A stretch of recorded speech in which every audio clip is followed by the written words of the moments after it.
ഈ സ്റ്റോറി നിങ്ങൾക്ക് ഇഷ്ടപ്പെട്ടാൽ സബ്സ്ക്രൈബ് ചെയ്യുക.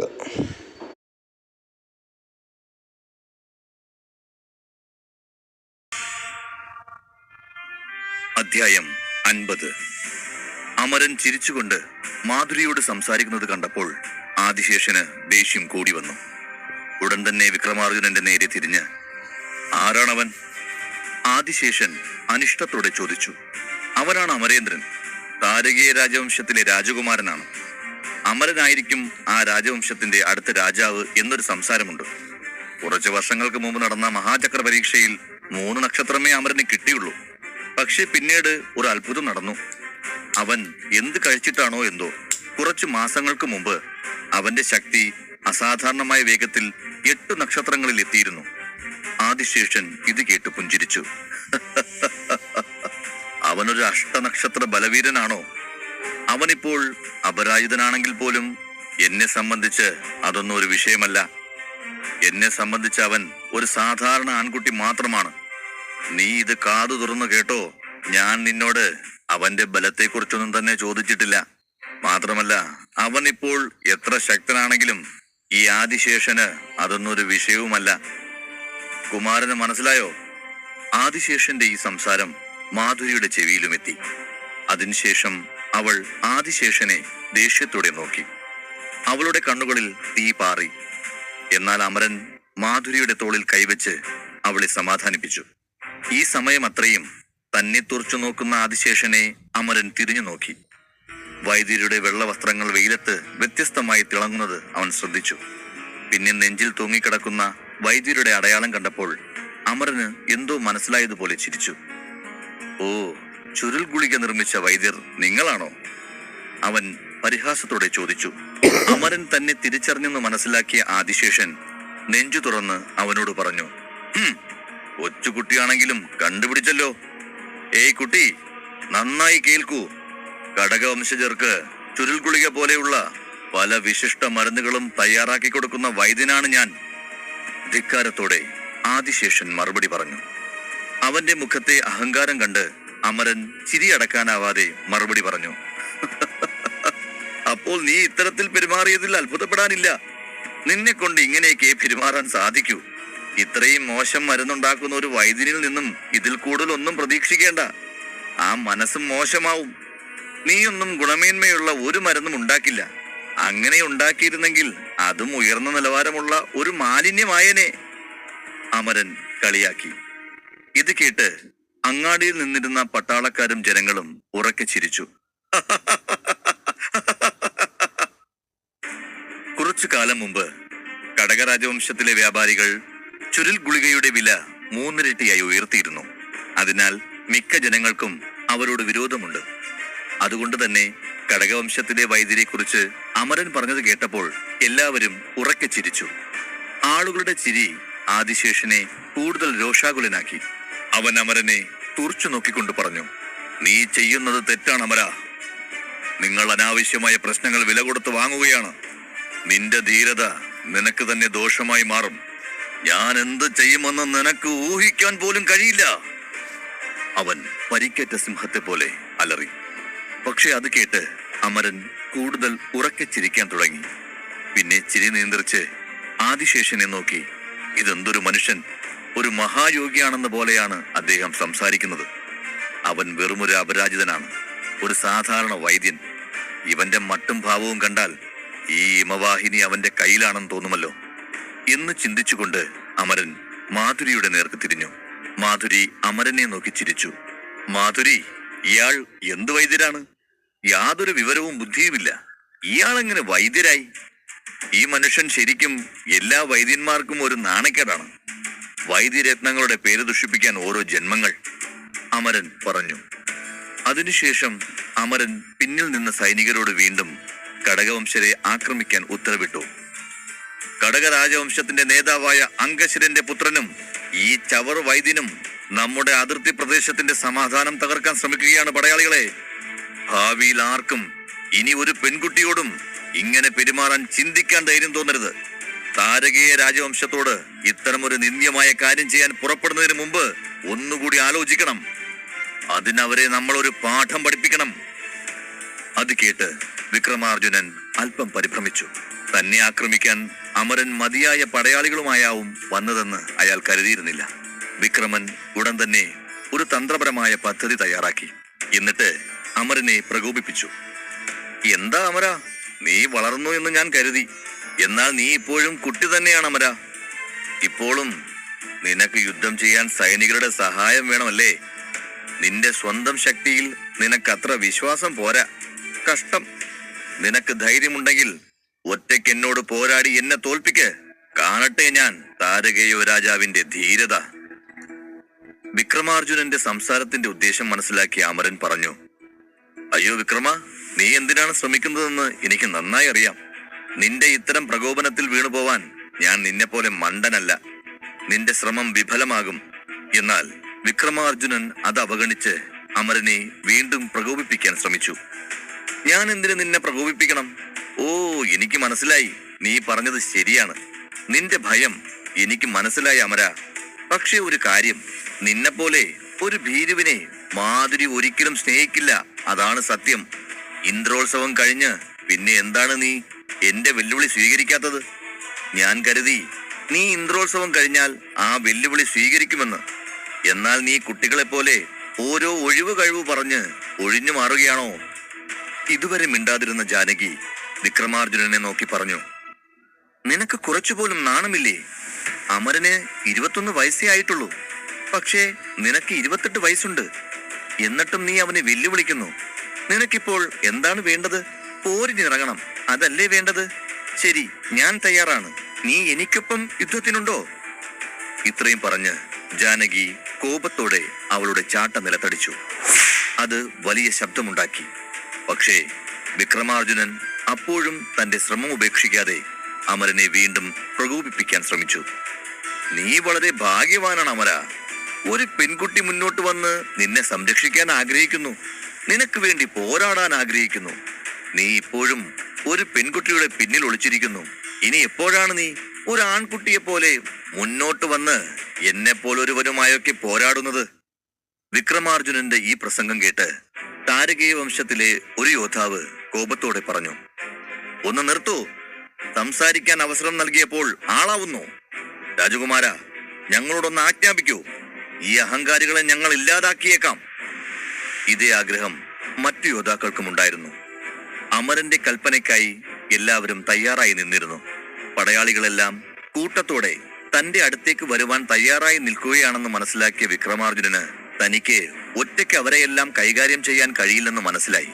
അങ്ങനെ അവൻ അമരനെ നോക്കി തന്റെ വസ്ത്രം നേരെയാക്കി. ശരി ശരി, ഇപ്പോൾ എന്റെ വെല്ലുവിളി ഏറ്റെടുക്കാൻ നിനക്ക് താല്പര്യമില്ല. അതുകൊണ്ട് ഞാൻ ഇപ്പോൾ മടങ്ങുന്നു. വിക്രമൻ ആദിശേഷനെ തിരിഞ്ഞു നോക്കി പറഞ്ഞു, വരൂ ആദിശേഷ, നമുക്ക് പോകാം. താരകേയ രാജവംശത്തിലെ യുവരാജാവ് എന്തായാലും എന്റെ വെല്ലുവിളി സ്വീകരിക്കാൻ പോകുന്നില്ല. പിന്നെ ഞാൻ ഇവിടെ നിൽക്കേണ്ട ആവശ്യമില്ല.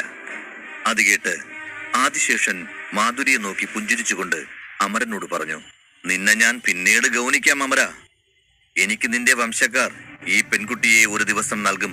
ഞാനൊരു പെൺകുട്ടിയെ ആഗ്രഹിച്ചിട്ടുണ്ടെങ്കിൽ ഒരിക്കലും ആ ആഗ്രഹം നിറവേറാതെ പോവാറില്ല. നിന്നെ ഞാൻ വെല്ലുവിളിക്കുകയാണ് അമര. ഞാൻ ആഗ്രഹിച്ച പെൺകുട്ടിയുടെ കൂടെ ഒരു രാത്രിയെങ്കിലും ഞാൻ ചെലവഴിച്ചിരിക്കും. ഞാൻ ആ ദിവസത്തിനായി കാത്തിരിക്കും.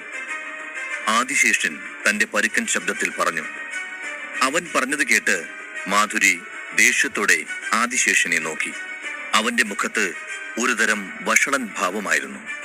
അവൾക്ക് അവനെ അവിടെ വെച്ച് തന്നെ കൊന്നുകളയാൻ തോന്നി. പക്ഷേ അവൾ തന്റെ ദേഷ്യം നിയന്ത്രിച്ചു. അതിനുശേഷം വിക്രമാർജുനനും ആദിശേഷനും അങ്ങാടിയുടെ പ്രധാന കവാടം ലക്ഷ്യമാക്കി നടന്നു. ആ സമയം ഒരു യോദ്ധാവ് അവരുടെ വഴി തടഞ്ഞു. യോദ്ധാവിനെ കണ്ട് അല്പം പരിഭ്രമിച്ച വിക്രമാർജുനൻ അനങ്ങാതെ നിന്നു. അപ്പോൾ അമരന്റെ ശബ്ദം പിന്നിൽ നിന്ന് മുഴങ്ങി, എനിക്ക് നന്നായി അറിയാം എന്നെ ആക്രമിക്കാൻ നീ സദാ തൽപരനാണെന്ന്. പക്ഷേ കുഴപ്പമില്ല, ഞാൻ തയ്യാറാണ്. ഞാൻ നിന്റെ വെല്ലുവിളി സ്വീകരിക്കുന്നു വിക്രമാർജുന. അമരൻ തന്റെ ഗംഭീരമായ സ്വരത്തിൽ പറഞ്ഞു. ഇത് കേട്ട് വിക്രമാർജുനൻ ആശ്ചര്യത്തോടെ അമരനെ തിരിഞ്ഞു നോക്കി. അവന്റെ മുഖത്ത് ഒരു പ്രത്യേക ചിരി വിടർന്നു. അവൻ അമരനോട് പറഞ്ഞു, നീ നിന്റെ മരണത്തെ ക്ഷണിക്കുകയാണ് അമര. ഇത് നിമിത്തം നിനക്ക് എന്ത് നഷ്ടമുണ്ടായാലും ഞാൻ ഉത്തരവാദിയല്ല. അതേസമയം വിക്രമൻ ആദിശേഷനോട് പറഞ്ഞു. ശരി ആദിശേഷ, ഞാനൊരു കളി കളിച്ചു വരാം. ഇത് കേട്ട് ആദിശേഷൻ പറഞ്ഞു, ശരി, നീ കളിച്ച് ജയിച്ചു വരൂ. അവന്റെ എല്ലുകൾ നുറുങ്ങുന്ന ശബ്ദം എനിക്കിവിടെ കേൾക്കണം. അപ്പോഴാണ് വിക്രമൻ പിതാവ് പറഞ്ഞ കാര്യം ഓർത്തത്. കുറച്ചു കാലം മുമ്പ് അമരൻ വീണ്ടും ശക്തി പ്രാപിക്കാൻ തുടങ്ങിയപ്പോൾ പിതാവ് അംഗശീലൻ വിക്രമാർജുനനെ വിളിച്ചു പറഞ്ഞു, നോക്കൂ വിക്രമ, അരുണേന്ദ്രന്റെ പുത്രൻ നിന്നെ എപ്പോഴെങ്കിലും വെല്ലുവിളിച്ചാൽ അതിൽ നീ വിഷമിക്കേണ്ട. ധൈര്യമായിരിക്കുക. എന്നിട്ട് ആ വെല്ലുവിളി സ്വീകരിക്കുക. ആ പോരാട്ടത്തിനിടെ നീ അവനെ കൊന്നാൽ നമ്മുടെ രാജവംശത്തിന് വളരെ നല്ലത്. നിനക്ക് കൊല്ലാൻ കഴിഞ്ഞില്ലെങ്കിൽ അവന്റെ കൈകളും കാലുകളും വെട്ടി വികലാംഗനാക്കിയാലും മതി. അവൻ ഇടയ്ക്കിടെ അത്ഭുതങ്ങൾ ചെയ്യുന്നുണ്ട്. പാഞ്ചാലദേശം അവനെ വല്ലാതെ വാഴ്ത്തുന്നുണ്ട്. ഭാവിയിൽ അവൻ എന്ത് അത്ഭുതങ്ങൾ ചെയ്യുമെന്ന് ആർക്കും അറിയില്ല. അവനെ എന്നേക്കുമായി ഒഴിവാക്കുന്നതാണ് നിനക്കും നമ്മുടെ വംശത്തിനും നല്ലത്. പിതാവിന്റെ ഈ വാക്കുകൾ ഓർത്തപ്പോൾ വിക്രമാർജുനന്റെ മുഖത്ത് സന്തോഷം കൂടിക്കൂടി വന്നു. ഈ നിമിഷം അവന്റെ കണ്ണുകൾ തന്നിൽ നിന്നും അകന്നു നിൽക്കുന്ന അമരനെ നോക്കുന്നുണ്ടായിരുന്നു.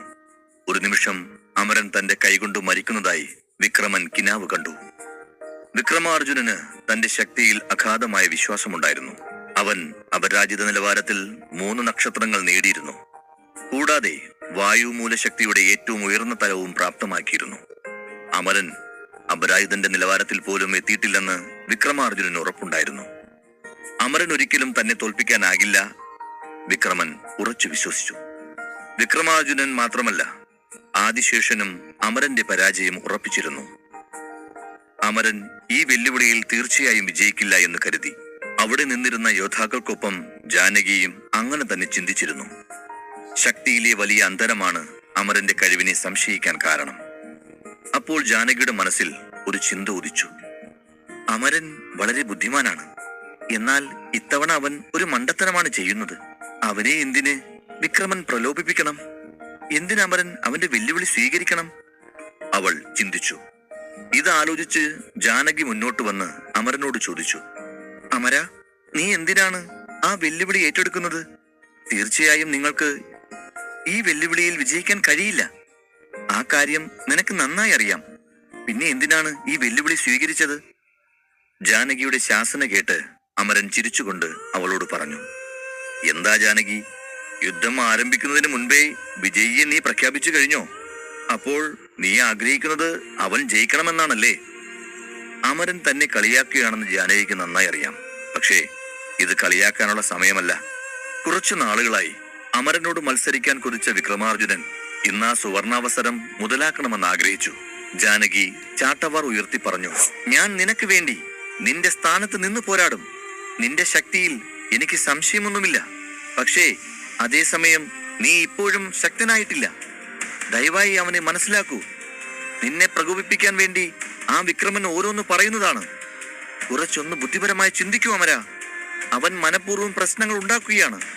നിനക്ക് ഇതുവരെ വിക്രമനെ മനസ്സിലായില്ലേ? ജാനകിയുടെ കരുതലുള്ള സംസാരം കേട്ട് അമരൻ ഞെട്ടി. കുട്ടിക്കാലം മുതലേ ജാനകിയും താനും കലഹിക്കാറേ ഉള്ളൂ. അവൾ തന്നോട് ഇത്രയും കരുതൽ കാണിക്കുമെന്ന് അവൻ സ്വപ്നത്തിൽ പോലും കരുതിയിരുന്നില്ല. അധ്യായം 51. ചന്തയിലെ സ്ഥിതിഗതികൾ ആകെ കലുഷിതമായിരുന്നു.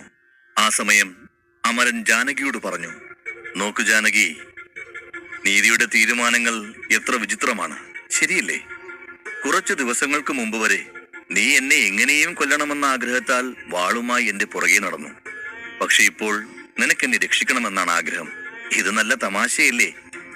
അവന്റെ വാക്കുകൾ കേട്ട് ജാനകി ഒന്ന് ഞെട്ടി. അമരനെ രക്ഷിക്കാൻ വേണ്ടി താൻ എന്തിനാണ് ശ്രമിക്കുന്നതെന്ന് ജാനകിക്ക് തന്നെ അറിയില്ലായിരുന്നു. അവളുടെ കവളുകൾ ചുവന്നു തൊടുത്തു. അല്പനേരത്തെ മൗനത്തിന് ശേഷം അവൾ പറഞ്ഞു തുടങ്ങി, നിനക്കറിയില്ല, താരകവംശത്തിന് നിന്നിൽ ഒരുപാട് വിശ്വാസമുണ്ട്. അവർക്ക് നിന്നിൽ ഒരുപാട് പ്രതീക്ഷകളുണ്ട്. അത് മാത്രമല്ല, നിനക്ക് ചെയ്തു തീർക്കാൻ ഒരുപാട് ഉത്തരവാദിത്തങ്ങളുമുണ്ട്. ഞാൻ നിന്റെ ബന്ധുവാണ്. നിങ്ങളെ അപകടത്തിൽ നിന്ന് രക്ഷിക്കേണ്ടത് എന്റെ കൂടെ ബാധ്യതയാണ്. അതുകൊണ്ടാണ് ഞാൻ നിന്നെ സംരക്ഷിക്കുന്നത്. അല്ലാതെ എനിക്ക് പ്രത്യേകിച്ച് മാറ്റമൊന്നും ഉണ്ടായിട്ടില്ല. ഞാൻ എപ്പോഴും അതേ ജാനകി തന്നെയാണ്. അവൾ കൃത്രിമമായി മുഖത്ത് വെറുപ്പ് കലർന്ന ഭാവം വരുത്തി പറഞ്ഞു. ഇത് കേട്ട അമരൻ തലകുലുക്കി. ഈ ജാനകി എന്താണ് ചെയ്യുന്നത് എന്താണ് സംസാരിക്കുന്നതെന്ന് എനിക്ക് മനസ്സിലാകുന്നില്ല. അവൾ ചെയ്യുന്ന പ്രവൃത്തികളൊന്നും മനസ്സിലാകുന്നില്ലല്ലോ. അമരൻ മനസ്സിലോർത്തു. നീ പറഞ്ഞത് ശരിയാണ് ജാനകി. എന്തായാലും ഇനി തർക്കിച്ചിട്ട് കാര്യമില്ല. ഞാൻ വെല്ലുവിളി സ്വീകരിച്ചു കഴിഞ്ഞു. എല്ലാ ആശങ്കകളും മറന്ന് സമാധാനമായി ഒരിടത്തേക്ക് മാറി നിന്നോളൂ. അവനെ ഞാൻ ഒറ്റയ്ക്ക് കൈകാര്യം ചെയ്യും. നിങ്ങൾ മനസ്സുകൊണ്ടെങ്കിലും എനിക്കൊപ്പം നിന്നാൽ അത് മാത്രം മതി എനിക്ക്.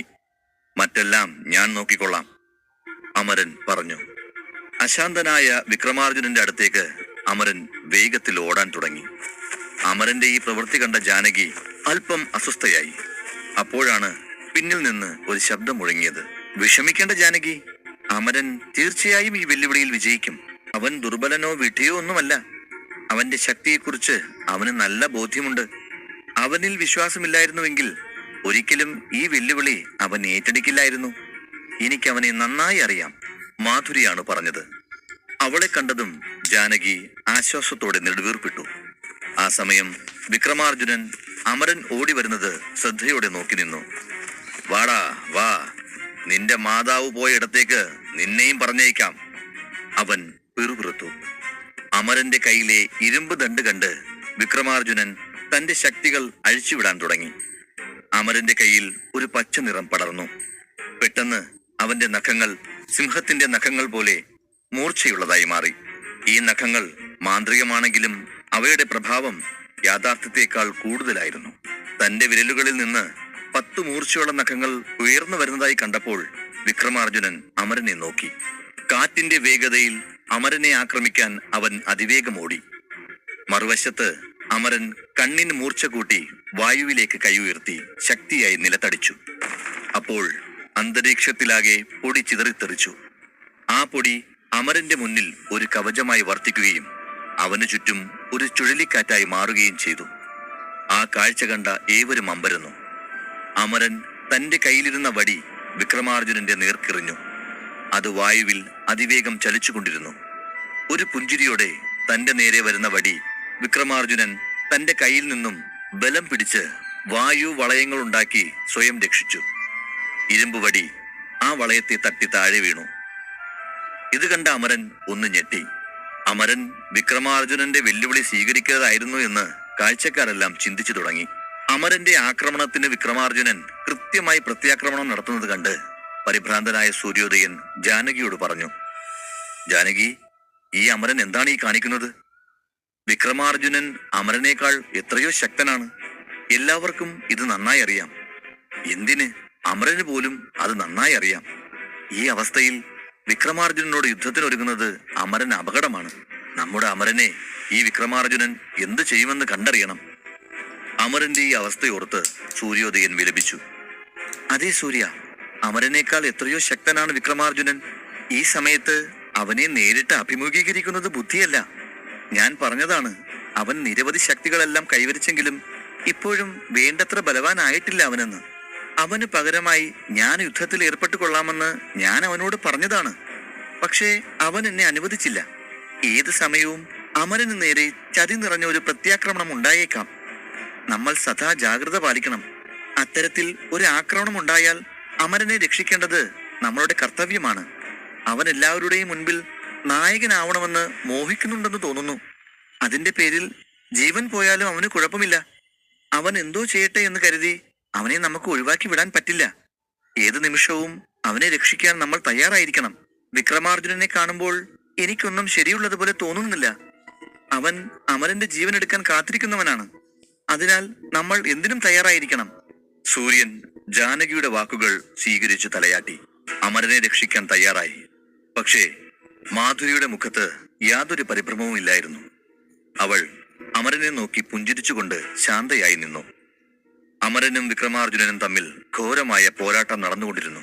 വിക്രമന്റെ ആക്രമണത്തിൽ നിന്ന് രക്ഷപ്പെടാൻ അമരൻ നിരന്തരം ശ്രമിച്ചുകൊണ്ടിരുന്നു. സ്വയം രക്ഷിക്കാൻ അവൻ അങ്ങോട്ടും ഇങ്ങോട്ടും അലഞ്ഞു. കാഴ്ചക്കാർ പരസ്പരം പറഞ്ഞു, നമ്മുടെ രാജകുമാരൻ ഒരിക്കലും ഈ വെല്ലുവിളി സ്വീകരിക്കാൻ പാടില്ലായിരുന്നു. ആ വിക്രമാർജുനൻ തികഞ്ഞ കാട്ടുപോത്തിനെ പോലെ ശക്തനാണ്. ഇത്തരമൊരു അവസരത്തിൽ ആത്മാഭിമാനത്തേക്കാൾ പ്രാധാന്യം വിവേകത്തിനാണ് നൽകേണ്ടത്. എന്തുകൊണ്ട് നമ്മുടെ രാജകുമാരൻ ഇത് തിരിച്ചറിഞ്ഞില്ല? ഒരാൾ പറഞ്ഞു. അയ്യോ, അങ്ങോട്ട് നോക്കൂ, ഇപ്പോഴും ആ കാട്ടുപോത്ത് നമ്മുടെ രാജകുമാരനെ ആക്രമിക്കാൻ നോക്കുന്നുണ്ട്. നമ്മുടെ രാജകുമാരൻ അവനിൽ നിന്ന് രക്ഷപ്പെടാൻ പാടുപെടുന്നു. എന്നാൽ കുമാരൻ പിന്മാറുന്നില്ല. അപ്പോൾ പൊടുന്നനെ വിക്രമാർജുനൻ വായു മൂലശക്തി എന്ന ഉന്നത വിദ്യ ഉപയോഗിച്ച് അമരനെ ആക്രമിക്കാൻ ശ്രമിച്ചു. അവൻ മുഷ്ടി ചുരുട്ടി അമരന്റെ തലയിൽ വേഗത്തിൽ കാറ്റടിച്ചു. അമരൻ വീണ്ടും ഒരടി പിന്നോട്ട് പോയി സ്വയം സംരക്ഷിച്ചു. എന്നാൽ അമരന്റെ പിന്നിൽ ഒരു മതിലുണ്ടായിരുന്നതുകൊണ്ട് ഒരടി പോലും പിന്നോട്ട് പോവാൻ അവന് ഇടമില്ലായിരുന്നു. വിക്രമാർജുനനെ വിട്ട് അവനൊടുവിൽ മതിലിനടുത്തെത്തി. എന്നിട്ടും അമരന്റെ മുഖത്ത് ഒരു പിരിമുറുക്കവും ഉണ്ടായിരുന്നില്ല. അമര, ഇതിലപ്പുറം എവിടെ പോകാനാണ്? നിനക്ക് പിന്നിൽ മതിൽ മാത്രമേ ഉള്ളൂ. എന്താ, നീ മതിലിനുള്ളിലേക്ക് പോവാൻ ശ്രമിക്കുകയാണോ എന്നവൻ അമരനെ കളിയാക്കി പറഞ്ഞു. അവനെ അവഗണിച്ചുകൊണ്ട് അമരൻ ഒരു ദീർഘനിശ്വാസം എടുത്ത് തന്റെ ശക്തികൾ അഴിച്ചുവിടാൻ ശ്രമിച്ചു. അമരന്റെ ശക്തി അവന്റെ കൈകളിൽ ആഞ്ഞടിക്കാൻ തുടങ്ങി. അമരൻ തന്റെ ശക്തി വിക്രമാർജുനന്റെ മേൽ അഴിച്ചുവിട്ട അതേ സമയം വിക്രമാർജുനൻ അമരന്റെ മേലും തന്റെ ശക്തി അഴിച്ചുവിട്ടു. അവരുടെ ശക്തി പരസ്പരം കൂട്ടിമുട്ടിയപ്പോൾ ഒരു ചെറിയ സ്ഫോടനം തന്നെ അവിടെ ഉണ്ടായി. അയ്യോ, ഇതെന്താ? രണ്ടുപേരും കൂടി ഇങ്ങനെ ചവിട്ടിയാൽ ഇവിടം ഇടിഞ്ഞു വീഴും. പിന്നെ ഞാൻ എങ്ങനെ ചന്തയിൽ നിന്നും മരുന്ന് വാങ്ങും? ഒരുവൻ ചോദിച്ചു. നമ്മളുടെ രാജകുമാരന് എന്താണ് സംഭവിക്കാൻ പോകുന്നതെന്ന് അറിയാതെ പരിഭ്രമിച്ചും ഭയന്നു വിറച്ചു നിൽക്കുകയാണ് അവരും.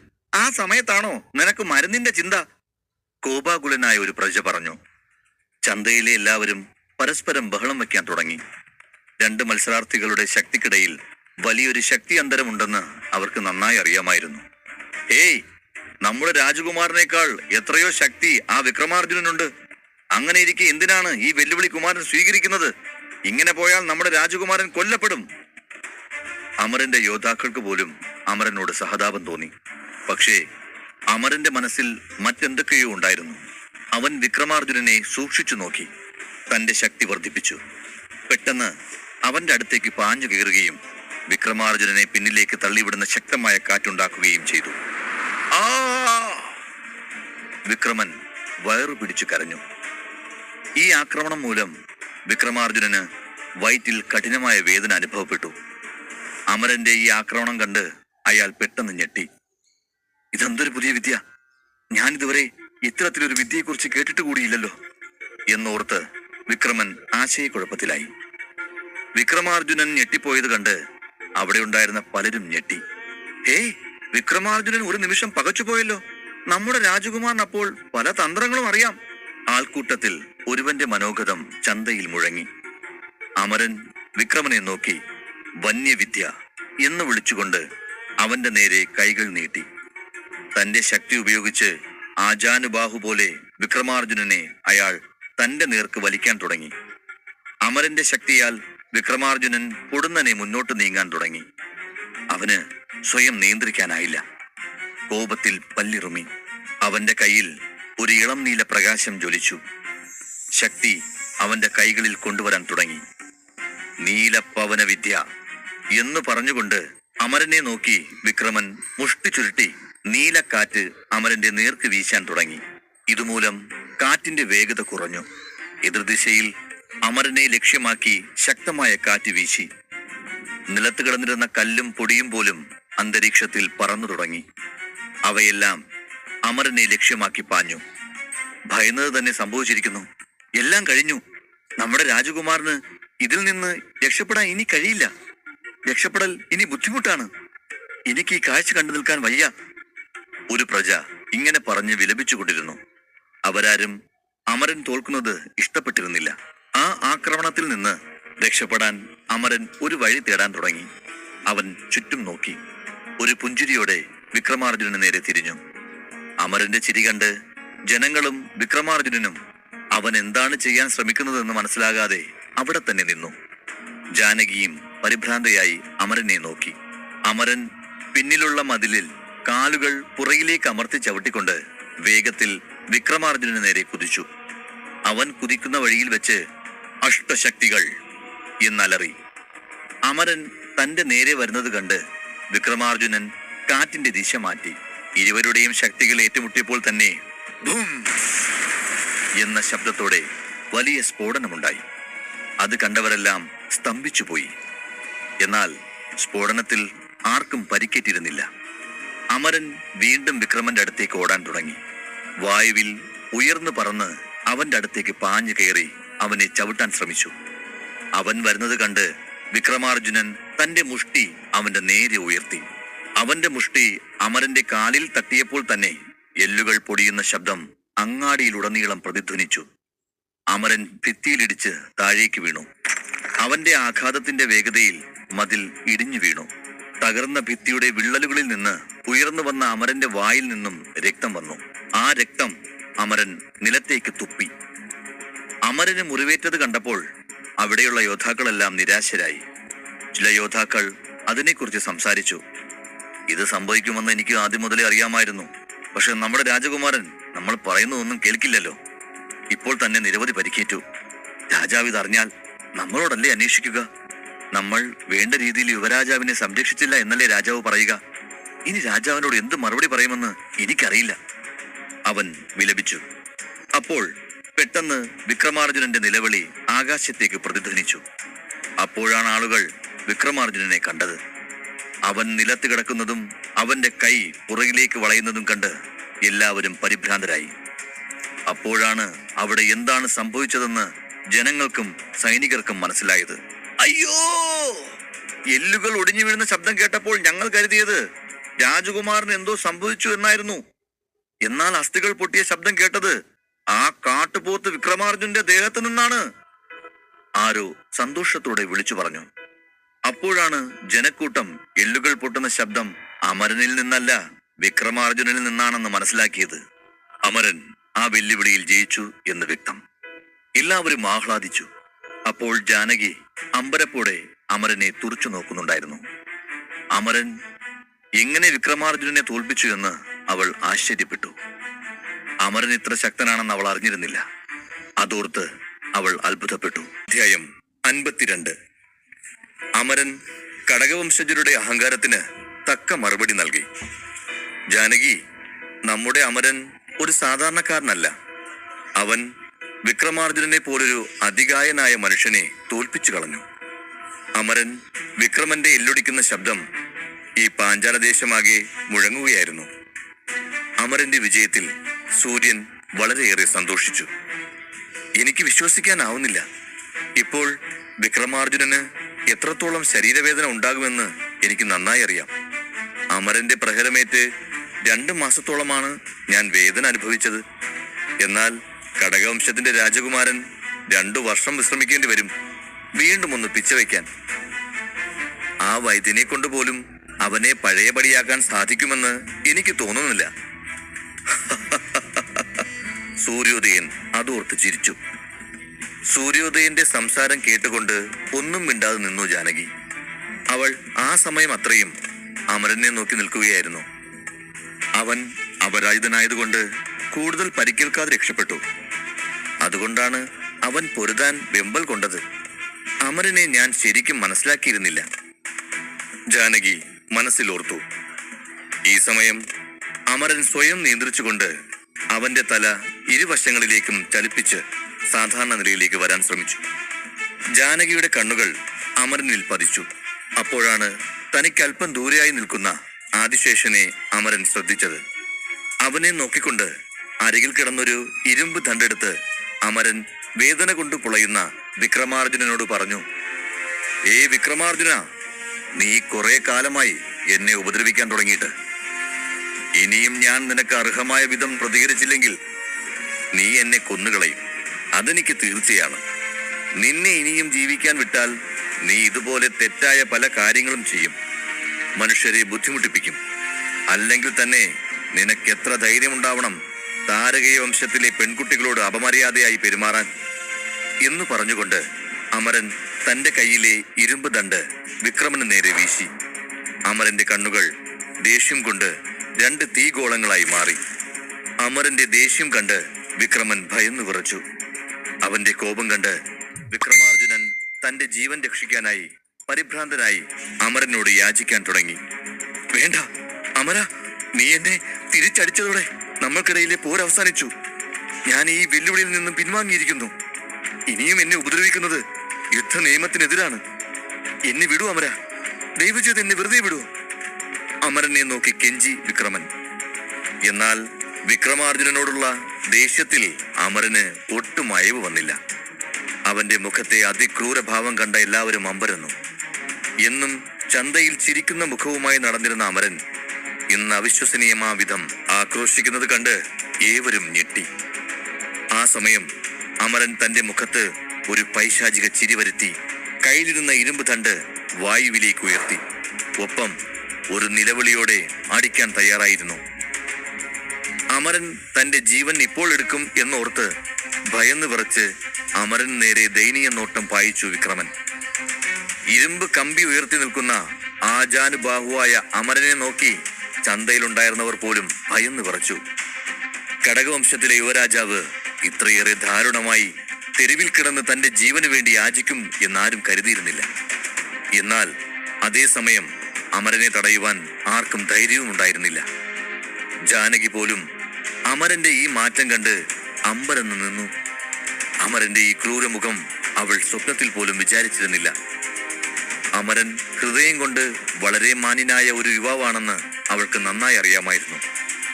ആ സമയം അമരൻ തന്റെ കയ്യിലെ ഇരുമ്പ് ദണ്ട് വിക്രമന്റെ തലയ്ക്ക് നേരെ ഓങ്ങി. എല്ലാവരും ഭയത്തോടെ കണ്ണുകൾ അടച്ച് ചെവികൾ ഇരു കൈകൊണ്ടും പൊത്തി. ആ സമയം ഒരു ശബ്ദം പിന്നിൽ നിന്നും കേട്ടു. ഒന്ന് നിർത്തൂ അമര, വെല്ലുവിളികൾ ഒരാൾക്ക് ജയിക്കാൻ വേണ്ടിയുള്ളതാണ്, അല്ലാതെ കൊല്ലാനുള്ളതല്ല. നിനക്ക് ഹൃദയമില്ലേ? നിന്നോട് പോരാടി തോറ്റുപോയ ഒരുവനെ കൊല്ലണമെന്ന് നിനക്ക് തോന്നുന്നു. അപ്പോൾ നിനക്ക് എത്ര ധൈര്യമുണ്ട്? ആ ശബ്ദം പറഞ്ഞു. ആ ശബ്ദം കേട്ട് തിരിഞ്ഞു നോക്കുക പോലും ചെയ്യാതെ അമരൻ പുഞ്ചിരിക്കാൻ തുടങ്ങി. ശബ്ദം ആരുടേതാണെന്ന് അമരൻ പെട്ടെന്ന് തിരിച്ചറിഞ്ഞു. അവനത് അവഗണിച്ച് വീണ്ടും ഇരുമ്പ് തണ്ട് വേഗത്തിൽ ഉയർത്തി. നിർത്തൂ അമര, നിനക്കെങ്ങനെ ധൈര്യം വന്നു ഈ അംഗശീലന്റെ പുത്രനെ കൊല്ലാൻ ശ്രമിക്കാൻ? അയാൾ പച്ച വെളിച്ചം വീശി. വെളിച്ചം ഇരുമ്പ് കമ്പിയിലേക്ക് തുളച്ചു കയറി അവന്റെ കമ്പിയെ രണ്ടായി പിളർന്നു. അതിന്റെ ഒരു ഭാഗം നിലത്ത് വീണു, മറ്റൊരു ഭാഗം അമരന്റെ കയ്യിലായി. എങ്കിലും അമരൻ തന്റെ ശ്രമം ഉപേക്ഷിക്കാതെ വീണ്ടും പാഞ്ഞെടുത്തു. ബാക്കിയുള്ള ഭാഗം വിക്രമന്റെ തലയിലടിച്ചു. നിന്നെ ചെറുപ്പത്തിൽ പഠിപ്പിക്കാൻ മറന്നുപോയ ഒരു പാഠം ഞാൻ നിന്നെ പഠിപ്പിക്കാം, അയാൾ പറഞ്ഞു. പറഞ്ഞു മനസ്സിലാക്കി കൊടുക്കുന്നതിൽ നിങ്ങൾക്ക് അത്രയും കഴിവുണ്ടായിരുന്നെങ്കിൽ നിങ്ങൾ നിങ്ങളുടെ മകനെ പഠിപ്പിക്കണമായിരുന്നു, അമരൻ പറഞ്ഞു. അമരന് നേരെ ശക്തി പ്രയോഗിച്ച വിക്രമന് വേണ്ടി സംസാരിച്ച ആ മനുഷ്യൻ മറ്റാരുമായിരുന്നില്ല, കടകരാജവംശത്തിന്റെ തലവനായ അംഗശിലനായിരുന്നു. അപ്പോൾ നിലത്ത് കിടന്ന വിക്രമാർജുനൻ പിതാവിനോട് പറഞ്ഞു, പിതാവേ, ഇവനെ കൊന്നുകളയൂ, ഇവനെ വെറുതെ വിടരുത്. നോക്കൂ, ഈ അമരൻ എന്റെ കയ്യിൽ ചെയ്തത്. അംഗശിലൻ അവന്റെ വാക്കുകൾ കേട്ട് അവന്റെ ഒടിഞ്ഞ കൈ നോക്കി. അയാളുടെ മുഖത്ത് ദേഷ്യം നിറഞ്ഞു. അമരനെ ഉടൻ കൊല്ലാൻ അംഗശിലന്റെ ഹൃദയം തുടിച്ചു. ഒന്നും പറയാതെ അയാൾ അമരനെ വീണ്ടും ഒരു കാറ്റിന്റെ സഹായത്തോടെ ആക്രമിച്ചു. താരകേയ വംശത്തിലെ രാജകുമാരൻ എത്ര ശക്തനാണെന്ന് ഞാനും ഒന്ന് കാണട്ടെ എന്നു പറഞ്ഞുകൊണ്ട് അദ്ദേഹം അവനെ സമീപിച്ചു. അമരൻ അംഗശിലനെ നേരിടാൻ തയ്യാറായി നിൽക്കുകയായിരുന്നു. പക്ഷേ അവിടെ കൂടിയിരുന്നവരെല്ലാം പരിഭ്രാന്തരായി. ഈ സമയം മാധുരി ഇരുവരെയും ആകുലതയോടെ നോക്കി. അമര, എന്റെ പുത്രന്റെ കൈ ഒടിച്ചുവല്ലേ നീ? നിന്നെ ഞാൻ വെറുതെ വിടില്ല. ഇന്നത്തോടെ നിന്റെ കഥ കഴിഞ്ഞു. അതും പറഞ്ഞ് ശക്തി കൂട്ടി ഒരു ചുഴലിക്കാറ്റുണ്ടാക്കി. അമരൻ ചുഴലിക്കാറ്റിൽ അകപ്പെട്ടു. അതിവേഗത്തിൽ കാറ്റവനെ വലയം ചെയ്തു. അമരൻ ഒന്ന് പതറി മോതിരം തടവാൻ ശ്രമിച്ചു. പക്ഷേ കാറ്റിന്റെ വേഗത കാരണം ആ മോതിരത്തിൽ ഒന്ന് തൊടാൻ പോലും കഴിഞ്ഞില്ല. മാധുരിയുടെ പരിഭ്രമം കൂടാൻ തുടങ്ങി. അമരന്റെ ജീവൻ അപകടത്തിലാണെന്ന് അവൾക്ക് മനസ്സിലായി. അവൾക്ക് അംഗശിലരോട് ദേഷ്യം വന്നു. അതുകൊണ്ട് അവളുടെ കണ്ണുകളിൽ ഒരു സ്വർണ്ണ പ്രകാശം മിന്നിമറഞ്ഞു. അംഗശിലരുടെ ആക്രമണത്തിൽ നിന്ന് അമരനെ രക്ഷിക്കാൻ മാധുരി ഒരുങ്ങിത്തുടങ്ങി. അപ്പോൾ ഒരു വലിയ ശബ്ദം അവിടെ ആകെ മുഴങ്ങി. അംഗശിലർ, എന്റെ പ്രദേശത്ത് വന്ന് എന്റെ പുത്രനെ ആക്രമിക്കാൻ നിങ്ങൾക്ക് എങ്ങനെ ധൈര്യം വന്നു? ആ ശബ്ദം പറഞ്ഞു. ശബ്ദം കേട്ട ഭാഗത്തേക്ക് എല്ലാവരും തിരിഞ്ഞു നോക്കി. നമ്മുടെ മഹാരാജാവ് വന്നിരിക്കുന്നു. ഇനി എന്ത് സംഭവിക്കുമെന്ന് എനിക്കറിയില്ല. നമ്മുടെ രാജാവ് തന്റെ രാജ്യാതിർത്തിയിൽ വന്ന് തന്റെ പുത്രനെ ആക്രമിച്ച പിതാവിനെയും പുത്രനെയും വെറുതെ വിടുമെന്ന് തോന്നുന്നില്ല. ആൾക്കൂട്ടം മുരണ്ടു. തീജ്വാലകൾക്കിടയിലൂടെ അരുണേന്ദ്രൻ അതിവേഗം ഓടി വന്നു. അഗ്നിയാണ് മഹാരാജാവിന്റെ ഊർജ സ്രോതസ്. അരുണേന്ദ്രന്റെ ആക്രമണം ഒഴിവാക്കാൻ അംഗശിലർ ശക്തി സംഭരിച്ചു. വേട്ടയാടുന്ന സിംഹത്തെ പോലെ അരുണേന്ദ്രൻ അംഗശിലന് നേരെ പാഞ്ഞെടുത്തു. അംഗശിലരുടെ ഹരിത ഊർജവും അരുണേന്ദ്രയുടെ ചുവന്ന ഊർജവും കൂട്ടിയിടിച്ചപ്പോൾ അങ്ങാടിയിൽ വൻ സ്ഫോടനമുണ്ടായി. ശബ്ദം കേട്ട് എല്ലാവരും ചെവി പൊത്തി. പൊട്ടിത്തെറിയുടെ പുക പതിയെ ശമിച്ചു. ഇരുവരും തമ്മിൽ പോരാടുന്നത് എല്ലാവരും പരിഭ്രാന്തിയോടെ വീക്ഷിക്കുകയായിരുന്നു. അരുണേന്ദ്രൻ ദേഷ്യത്തോടെ അംഗശിലരെ നോക്കി പതിയെ അമരന്റെ അടുത്തേക്ക് ചെന്നു. നിനക്ക് കുഴപ്പമൊന്നുമില്ലല്ലോ അമര? അദ്ദേഹം ചോദിച്ചു. അമരൻ തലയാട്ടിക്കൊണ്ട് പിതാവിന് മറുപടി നൽകി. എനിക്ക് കുഴപ്പമില്ല പിതാവേ. അരുണേന്ദ്രൻ അമരനെ എഴുന്നേൽപ്പിച്ചു വിട്ടു. അംഗശിലൻ അരുണേന്ദ്രനെ നോക്കി പറഞ്ഞു, അരുണേന്ദ്ര, പോരാട്ടം ഇതുവരെ അവസാനിച്ചിട്ടില്ല. ഇത് കേട്ട അരുണേന്ദ്രൻ അമരനോട് മാധുരിയുടെ അരികിൽ പോയി നിൽക്കാൻ ആവശ്യപ്പെട്ടു. പിതാവിന്റെ ഉപദേശം സ്വീകരിച്ച് അമരൻ മാധുരിയെ ലക്ഷ്യമാക്കി നീങ്ങി. അതിനുശേഷം അരുണേന്ദ്രൻ വീണ്ടും അംഗശിലനെ ലക്ഷ്യമാക്കി നടക്കാൻ തുടങ്ങി. അംഗശിലരും അരുണേന്ദ്രൻ അരികിലേക്ക് നടന്നു. ഇരുവരും നേർക്കുനേരെ വന്നു നിന്നപ്പോൾ അവർക്ക് പുറകിൽ മിന്നലോടുകൂടിയ ഇടിശബ്ദം മുഴങ്ങി. രണ്ട് രാജവംശ നേതാക്കളും എത്ര ശക്തരാണെന്നും അവർ രണ്ടുപേരും തങ്ങളുടെ രാജവംശങ്ങൾക്ക് എത്രത്തോളം പ്രാധാന്യമുള്ളവരാണെന്നും അവിടെ ഉണ്ടായിരുന്ന എല്ലാവർക്കും നന്നായി അറിയാമായിരുന്നു. അതെന്താ അംഗശില, നിനക്കെന്താ തിരിച്ചറിവ് നഷ്ടമായോ? എന്റെ പുത്രൻ അമരൻ നിന്നേക്കാൾ വളരെ ഇളയവനാണ്. എന്നിട്ടും അവന് നേരെ നിന്റെ ശക്തി പ്രയോഗിക്കാൻ നിനക്ക് അല്പം പോലും മടി തോന്നിയില്ല? അരുണേന്ദ്രൻ പറഞ്ഞു. ഇത് കേട്ട് വേദനയോടെ നിലത്ത് കിടക്കുന്ന തന്റെ പുത്രൻ വിക്രമാർജുനനെ ചൂണ്ടി അംഗശിലൻ പറഞ്ഞു, ചെറിയ കുട്ടിയോ? ആ ചെറുക്കൻ എന്റെ പുത്രനോട് ചെയ്തത് കാണുന്നില്ലേ നീ? എന്റെ പുത്രന് ഇനി ഒരിക്കലും അവന്റെ കൈ ഉപയോഗിക്കാനാവില്ല. നിന്റെ പുത്രൻ മഹാപാപിയാണ്. എന്തിനാണ് അമരൻ എന്റെ മകനോട് ഇങ്ങനെ ഒരു ക്രൂരത ചെയ്തത്? പാവം എന്റെ പുത്രൻ. ആദ്യം നീ നിന്റെ പുത്രൻ എന്റെ പുത്രനോട് ചെയ്ത ക്രൂരതയ്ക്ക് മറുപടി പറ. അംഗശിലൻ പറഞ്ഞു. നീ എന്താണ് പറഞ്ഞത്? വിക്രമാർജുനൻ പാവമാണെന്നോ? അമരൻ ഇത് ചെയ്തില്ലായിരുന്നെങ്കിൽ ഈ നിമിഷം തന്നെ നിന്റെ പുത്രന് പകരം എന്റെ പുത്രൻ അംഗവൈകല്യം സംഭവിച്ച് നിലത്ത് വീഴുമായിരുന്നു. അത് മറക്കരുത്. നിന്റെ പുത്രൻ എന്റെ പുത്രനേക്കാൾ മുതിർന്നവനല്ല. എന്നിട്ടും അല്പം പോലും നാണമില്ലാതെ എന്റെ പുത്രനെ വെല്ലുവിളിച്ചിരിക്കുന്നു. ഇതിൽ വല്ല ന്യായവും ഉണ്ടോ? അതുമാത്രമല്ല, വ്യക്തമായ ഒരു കാരണവും ഇല്ലാതെയാണ് വെല്ലുവിളിച്ചിരിക്കുന്നത്. ഇത് നിന്റെ മകൻ ചോദിച്ചു വാങ്ങിയ വിധിയാണ്. ഞാനൊന്ന് ചോദിച്ചോട്ടെ, വിക്രമാർജുനന് പകരം അമരനായിരുന്നു ഈ അവസ്ഥയിലെങ്കിൽ ഞാൻ നിന്നെ കുറ്റം പറയില്ലായിരുന്നു. നീ ചെയ്തതുപോലെ നിന്റെ മകനെ ഞാൻ ആക്രമിക്കില്ലായിരുന്നു. എന്റെ മകനെ ഉപദേശിച്ചേനെ. കാരണം വെല്ലുവിളികളിൽ കൈയും കാലും ഒടിഞ്ഞു വീഴുന്നത് സർവ്വസാധാരണമാണെന്ന് എനിക്ക് നന്നായി അറിയാം. നീ എന്തിനാ ഇതിത്ര വലിയ കാര്യമാക്കുന്നതെന്ന് എനിക്ക് മനസ്സിലാകുന്നില്ല, അരുണേന്ദ്രൻ പറഞ്ഞു. ഇത് പറയുമ്പോൾ അരുണേന്ദ്രന്റെ മുഖത്ത് വിജയത്തിന്റെ പുഞ്ചിരി വിടരുന്നത് അംഗശിലൻ ശ്രദ്ധിച്ചു. അത് കണ്ടതും അംഗശിലന്റെ രക്തം തിളച്ചു തുടങ്ങി. അയാൾ ദേഷ്യത്തോടെ പല്ല് കടിച്ചുകൊണ്ട് മറുപടി പറഞ്ഞു, ഈ പ്രശ്നം അത്ര പെട്ടെന്നൊന്നും തീരില്ല അരുണേന്ദ്ര. തക്ക സമയം വരട്ടെ. ഇതിനെല്ലാം നിന്നെ കൊണ്ട് ഉത്തരം പറയിപ്പിക്കും ഞാൻ. ദേഷ്യത്തോടെ പറഞ്ഞുകൊണ്ട് വിക്രമാർജുനന്റെ അടുത്ത് ചെന്ന് അവനെ എഴുന്നേൽപ്പിച്ചു. എന്നിട്ട് അവന്റെ കൈപിടിച്ചു പോകാൻ തയ്യാറായി. അതേസമയം വിളറിയ മുഖത്തോടെ ആദിശേഷൻ അവിടെ നിൽക്കുന്നുണ്ടായിരുന്നു. അവനെ കണ്ട അംഗശിലൻ പറഞ്ഞു, വാ ആദിശേഷ, നമുക്ക് പോകാം. എന്നാൽ ആദിശേഷൻ മാധുരിയെ തിരിഞ്ഞു നോക്കി. പ്രഭു, ആ പെൺകുട്ടി?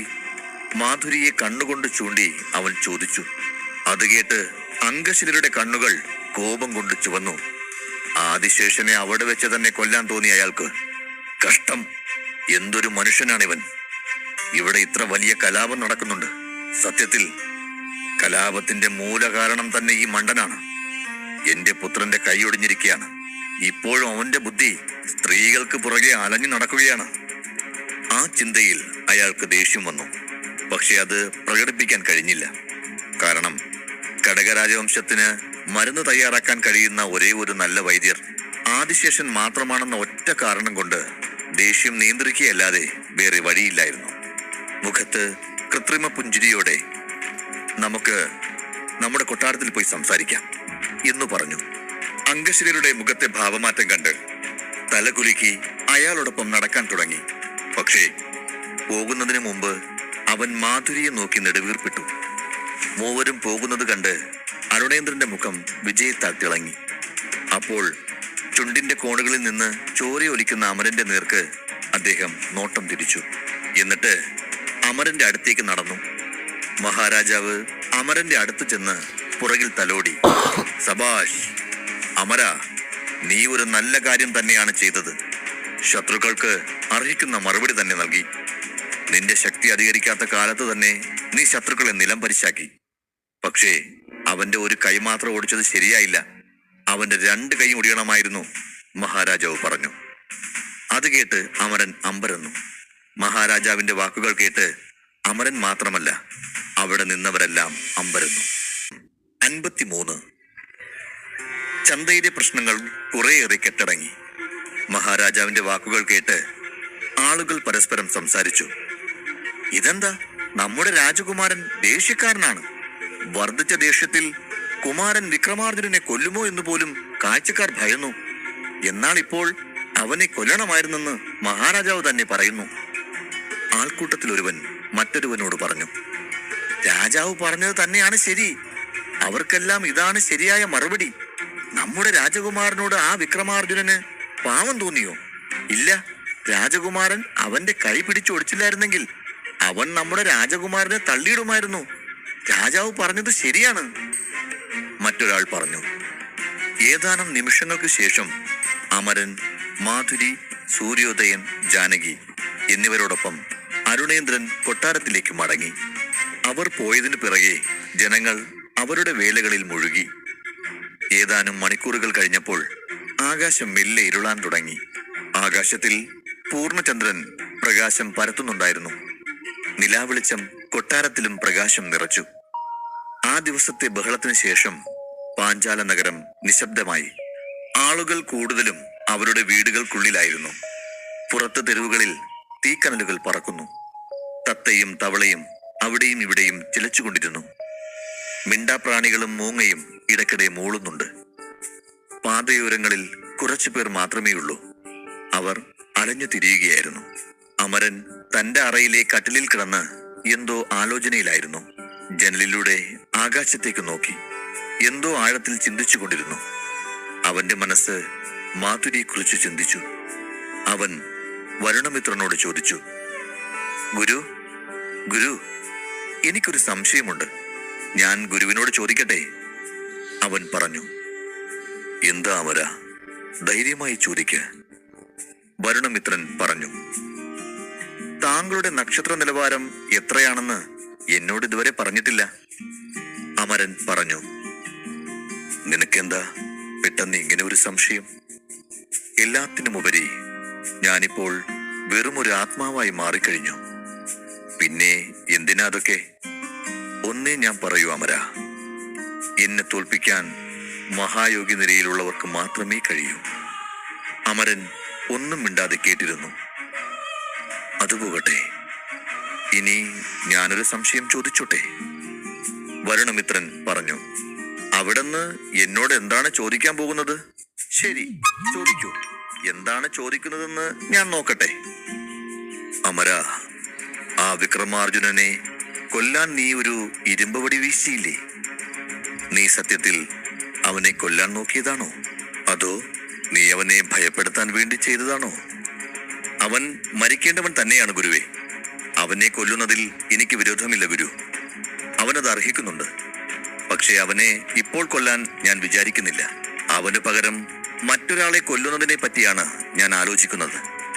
അമരൻ പറഞ്ഞു. നീ ആരെയാണ് കൊല്ലാൻ ആഗ്രഹിക്കുന്നതെന്ന് ഞാൻ പറയട്ടെ? അത് ശരിയാണോ എന്ന് നീ പറയണം. പറയാം. ആരെയാണ് ഗുരു ഞാൻ കൊല്ലാൻ ആഗ്രഹിക്കുന്നത്? പറയൂ. വേറെ ആരെയുമല്ല, ആദിശേഷനെ തീർക്കാൻ നീ ആഗ്രഹിക്കുന്നു.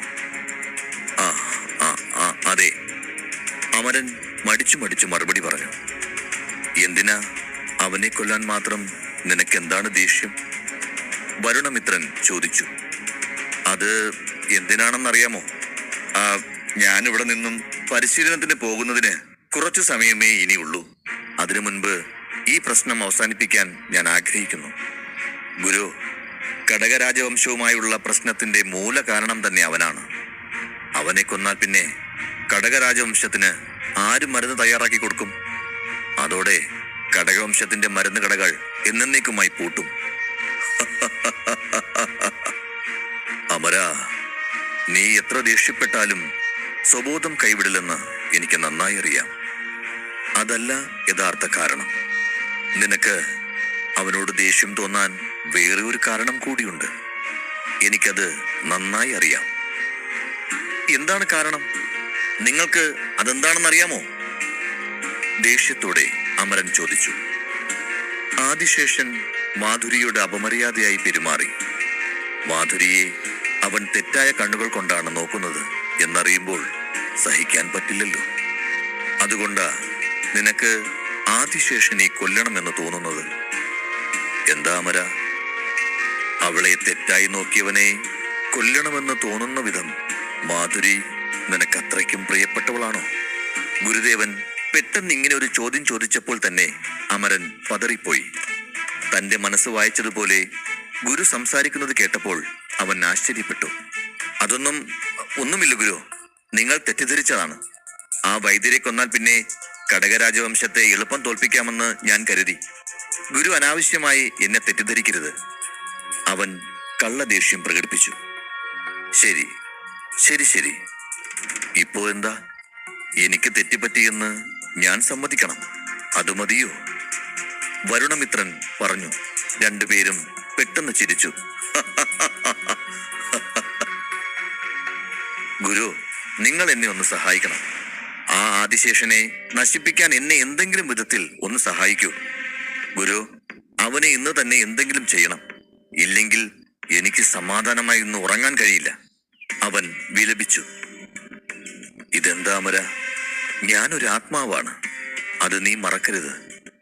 എനിക്ക് നിന്നെ വലിയ രീതിയിൽ സഹായിക്കണമെങ്കിൽ എനിക്കൊരു ശരീരം വേണം. കുറച്ചു നേരം എന്നെ നിന്റെ ശരീരത്തിലിരിക്കാൻ നീ അനുവദിക്കുമോ അമര? വരുണമിത്രൻ ചോദിച്ചു. അത് കേട്ട് അമരൻ അല്പനേരം ആലോചിച്ച് തലയാട്ടി. ഉടനെ തന്നെ കട്ടിൽ നിന്ന് എഴുന്നേറ്റിരുന്നു.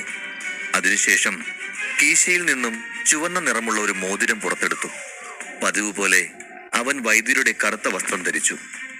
അത് ധരിച്ചു കഴിഞ്ഞപ്പോൾ വരുണമിത്രൻ പുഞ്ചിരിച്ചു. അമര, നീ തയ്യാറാണോ? ശരി, ഇപ്പോൾ ഞാൻ നിന്റെ ശരീരത്തിൽ പ്രവേശിക്കാൻ പോകുന്നു. ഞാൻ ആദ്യമായി നിങ്ങളുടെ ശരീരത്തിൽ പ്രവേശിക്കുമ്പോൾ ഇത് നിങ്ങൾക്കല്പം വിചിത്രമായിരിക്കും. തയ്യാറാണോ? നീ എന്നെ വിശ്വസിച്ച് നിന്റെ ശരീരം എനിക്ക് നൽകൂ. ഞാൻ നിന്നെ നിയന്ത്രിക്കും, ഗുരു പറഞ്ഞു. ഇത്രയും പറഞ്ഞ് വരുണമിത്രൻ മോതിരത്തിൽ നിന്നിറങ്ങി നേരെ അമരന്റെ ശരീരത്തിലേക്ക് തുളച്ചു കയറി. അമരൻ തല കുലുക്കി ജനലിനരികിലേക്ക് ചെന്നു. ചലിക്കുന്നത് അമരന്റെ ശരീരമായിരുന്നെങ്കിലും അത് നയിക്കുന്നത് വരുണമിത്രനായിരുന്നു. രണ്ടുപേരും ആ ശരീരത്തിൽ ഒരുമിച്ചായിരുന്നു.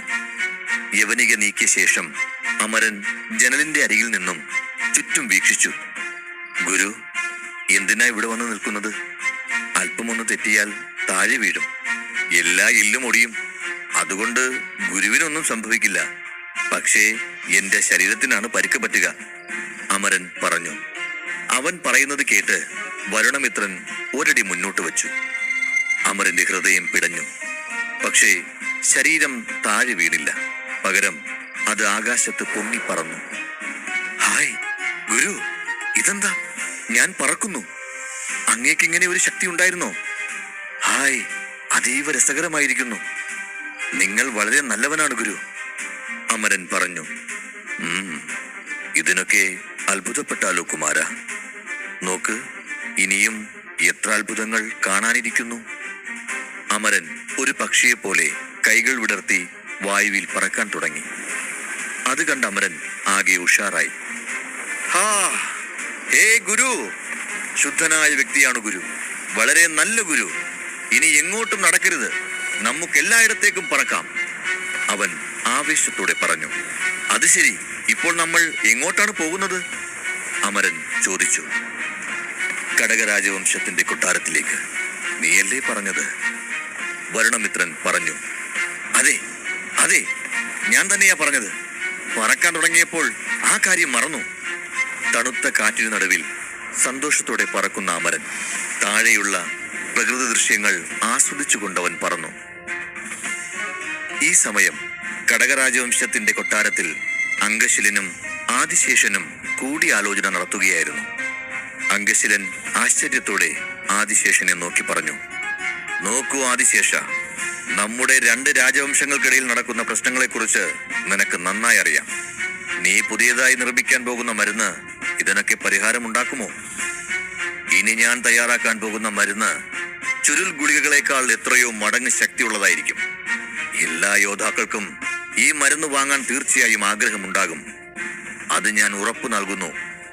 എന്താണ് ഇതിന്റെ പ്രത്യേകതയെന്ന് നിങ്ങൾക്കറിയാമോ? ഈ മരുന്ന് ഒരു മനുഷ്യന്റെ ശക്തി 10 മടങ്ങ് വർദ്ധിപ്പിക്കും. പക്ഷേ ആ ശക്തി അല്പനേരം മാത്രമേ നീണ്ടു നിൽക്കൂ. വീണ്ടും ശക്തി വേണമെങ്കിൽ വീണ്ടും മരുന്ന് സേവിക്കണം, ആദിശേഷൻ പറഞ്ഞു.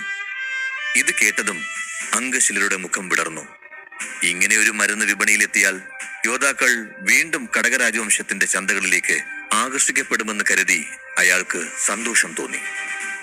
ഈ മരുന്ന് വിപണിയിലെത്തിയാൽ മതി, യോദ്ധാക്കൾ നമ്മുടെ വിപണിയെ സമ്പന്നമാക്കിക്കൊള്ളും. താരകീയ രാജവംശവും നമ്മുടെ രാജവംശവും തമ്മിൽ വീണ്ടും മരുന്ന് യുദ്ധം നടക്കും.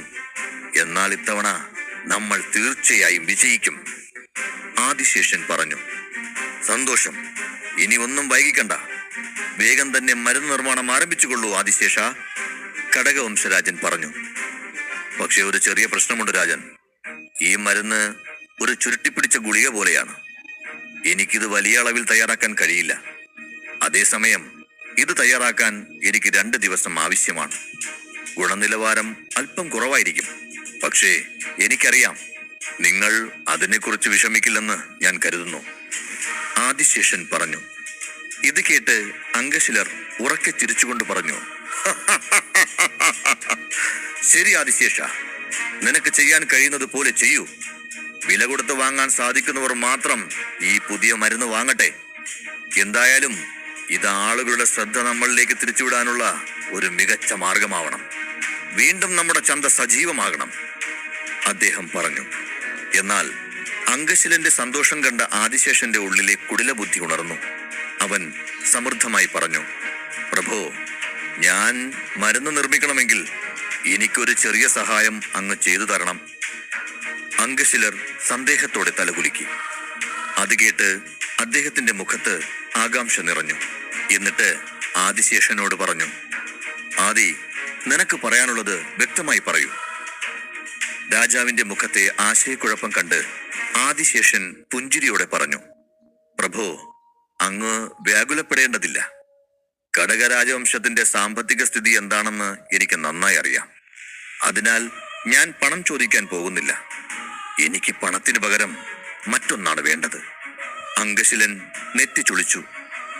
എന്താണത്? എനിക്ക് ആ പെൺകുട്ടി മാധുരിയെ വേണം, അവൻ ചിരിച്ചുകൊണ്ട് പറഞ്ഞു. ഇത് കേട്ടതും അംഗശിലരുടെ മുഖത്ത് അസ്വസ്ഥത പ്രകടമായി. മഹാപാപി വൈദ്യരെ, സ്ത്രീകളോടുള്ള നിങ്ങളുടെ താല്പര്യം വളരെ കൂടുതലാണെന്ന് എനിക്കറിയാം. നിങ്ങൾ ഒരു സ്ത്രീലമ്പടനാണ്. പക്ഷെ നിങ്ങൾ താരകീയ വംശത്തിലെ പെൺകുട്ടിയോട് ഇത്തരത്തിൽ പെരുമാറുമെന്ന് ഞാൻ ഒരിക്കലും കരുതിയില്ല, അംഗശിലൻ മനസ്സിൽ ഓർത്തു. നോക്കൂ ആദിശേഷ, ഞാൻ പറയുന്നത് അവിടുന്ന് ക്ഷമയോടെ കേൾക്കൂ. കടകരാജവംശത്തിലെ ചിലർ താരകീയ വംശക്കാരുടെ മേൽ കൈവച്ചാൽ തന്നെ മഹായുദ്ധം നടക്കും. ഇതുവരെ രഹസ്യമായി നടക്കുന്ന യുദ്ധം പ്രത്യക്ഷ യുദ്ധമായി മാറും. നമുക്ക് തുറന്നാക്രമിക്കാൻ പറ്റില്ല. ഇരു കൂട്ടരും തുല്യ ശക്തികളാണ്. അങ്ങനെ സംഭവിച്ചാൽ അതിൽ ഒരുപാട് ജീവനുകൾ പൊലിഞ്ഞു പോകും. അതുകൊണ്ട് ചോദിക്കുന്ന ഈ കാര്യം എനിക്ക് സാധിച്ചു തരാൻ പറ്റില്ല, അംഗശിലൻ അറുത്തു മുറിച്ചു പറഞ്ഞു. പക്ഷേ എന്തു പറഞ്ഞിട്ടും ആദിശേഷൻ പിന്മാറാൻ തയ്യാറായില്ല. അവനിപ്പോൾ ഒറ്റ ലക്ഷ്യം മാത്രമേ ഉള്ളൂ. എങ്ങനെയെങ്കിലും മാധുരിയെ സ്വന്തമാക്കണം. വൈദ്യർ മാധുരിയോടുള്ള താല്പര്യത്താൽ അത്രമാത്രം അന്ധനായി കഴിഞ്ഞിരുന്നു. വീണ്ടും വിചാരമില്ലാതെ അവൻ മാധുരിയോടുള്ള ഭ്രാന്തമായ ആവേശത്തിൽ ഉറച്ചു നിന്നു. അതൊന്നും ഞാൻ കാര്യമാക്കുന്നില്ല പ്രഭോ. അവിടുന്ന് മാധുരിയെ പറഞ്ഞു മനസ്സിലാക്കി കൂട്ടിക്കൊണ്ടുവന്നാലും എനിക്ക് പ്രശ്നമില്ല. അവളെ ബലമായി പിടിച്ചുകൊണ്ടുവന്നാലും പ്രശ്നമില്ല. എനിക്കവളെ വേണം. അത് മാത്രമേ എനിക്ക് പറയാനുള്ളൂ. മാധുരി എന്ന എന്റെ ആവശ്യം അങ്ങേക്ക് സാധിച്ചു തരാൻ കഴിയുമെങ്കിൽ മാത്രമേ ഞാൻ ഔഷധ നിർമ്മാണം ആരംഭിക്കുകയുള്ളൂ. ആദിശേഷൻ അവസാന തീരുമാനം അറിയിച്ചു. ആദിശേഷന്റെ സംസാരം കേട്ട് അംഗശിലന് വല്ലാത്ത ദേഷ്യം വന്നു. പക്ഷേ ആ ദേഷ്യം ഉള്ളിലൊതുക്കിക്കൊണ്ട് അദ്ദേഹം ചിരിച്ചുകൊണ്ട് പറഞ്ഞു, ശരി, എനിക്ക് ആലോചിക്കാൻ കുറച്ച് സമയം തരൂ. ഞാൻ നാളെ നിങ്ങൾക്കുള്ള മറുപടി തരാം. അംഗശീലൻ പറഞ്ഞു. അത് കേട്ട് ആദിശേഷൻ പുഞ്ചിരിച്ചുകൊണ്ട് പറഞ്ഞു, അത് സാരമില്ല പ്രഭോ. അവിടുന്ന് ആലോചിച്ച് ഒരു മറുപടി തന്നാൽ മതി. ഈ രാത്രി നീണ്ടു കിടക്കുന്നുണ്ടല്ലോ ആലോചിക്കാൻ. അങ്ങേക്ക് ഈ രാത്രി മുഴുവനുണ്ട്. രാവിലെ അവിടുന്ന് നല്ലൊരു മറുപടി നൽകുമെന്ന് ഞാൻ പ്രതീക്ഷിക്കുന്നു. രണ്ടുപേരും അവരവരുടെ അറകളിലേക്ക് പോകാൻ ഒരുങ്ങിയപ്പോൾ ആദിശേഷൻ, പ്രഭോ, ഒരു നിമിഷം നിൽക്കൂ. പോകുന്നതിന് മുമ്പ് എനിക്കൊരു കാര്യം കൂടി പറയാനുണ്ട്. ഇതുകൂടി മനസ്സിൽ വെച്ച് വേണം അവിടെ നിന്നൊരു തീരുമാനമെടുക്കാൻ. ഇന്ന് നടന്ന സംഭവത്തിന് ശേഷം താരകേയ വംശവും കടകരാജവംശവും പരസ്പരം ശത്രുക്കളായി മാറിയിരിക്കുന്നു. അവർ നിങ്ങളുടെ പുത്രന്റെ കൈ അടിച്ചൊടിച്ചിരിക്കുന്നു. അവനിപ്പോൾ മരണഭയത്തിലാണ് ജീവിക്കുന്നത്. ഇതുകൂടി മനസ്സിൽ വെച്ച് വ്യക്തമായ ഒരു തീരുമാനമെടുക്കൂ. അംഗശിലനോട് യാത്ര പറഞ്ഞ് ആദിശേഷൻ അറയിലേക്ക് പോയി.